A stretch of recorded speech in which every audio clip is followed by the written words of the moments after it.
කුඩා කාලේ මට මිතුරෝ ගොඩක් හිටියේ නෑ. කවුරුවත් මං එක්ක වැඩි කාලයක් මිතුරු තමක් පවත්වාගෙන ගියෙත් නෑ. මේ ගැන මගේ තාත්තාත් දැනගෙන හිටියා. දවසක් තාත්තා මගේ ළඟට නූඩල්ස් බඳුන් දෙකක් ගෙනාවා. එක නූඩල්ස් බඳුනක් උඩ බිත්තරයක් තිබුණා. අනිත් බඳුනේ නූඩල්ස් විතරයි තිබුණේ. මට තාත්තා කිව්වා කැමති නූඩල්ස් බඳුනක් ගන්න කියලා. මම පෙරේතකමට බිත්තරයේ තිබුණ බඳුන තෝරගත්තා.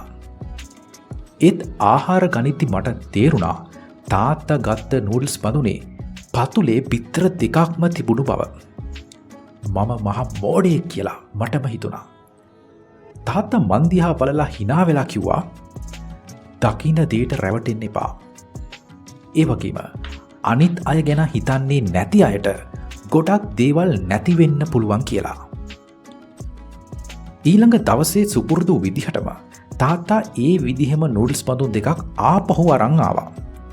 කලින් දවසෙන් පාඩමක් ඉගෙන ගත්ත නිසාම මම දෙපාරක් හිතන්නේ නැතුව ගත්තේ බිත්තරයක් නැති නූඩල්ස් බඳුන. ඒත් පුදුමයක්. ඒකේ පතුලේ එක බිත්තරයක්වත් නැහැ. තාත්තගේ බඳුනේ සුපුරුදු විදිහටම බිත්තර දෙකක් තිබුණා. ඒ ගැන පුදුම වෙලා බලන් ඉන්න මන් දිහා බලපු තාත්තා මෙහෙම කිව්වා.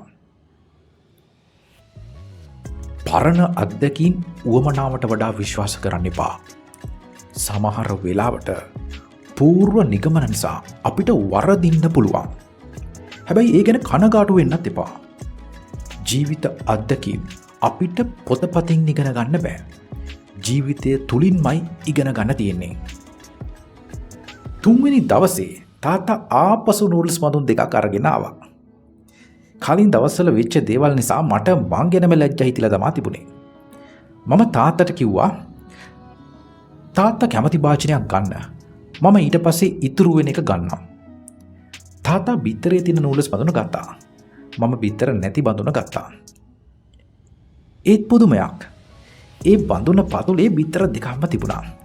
තාත්තා hina වෙලා මට කිව්වේ පුතේ අනෙක් මිනිස්සු ගැන හැමතිස්සෙම හිතන්න. ඔයාට වරදින්නේ නෑ. ඔව් ඇත්තෙම මේ කතාව සත්‍ය කතාවක්. මෙහි මේ පුතා අන් කවරෙකුවත් නෙවෙයි.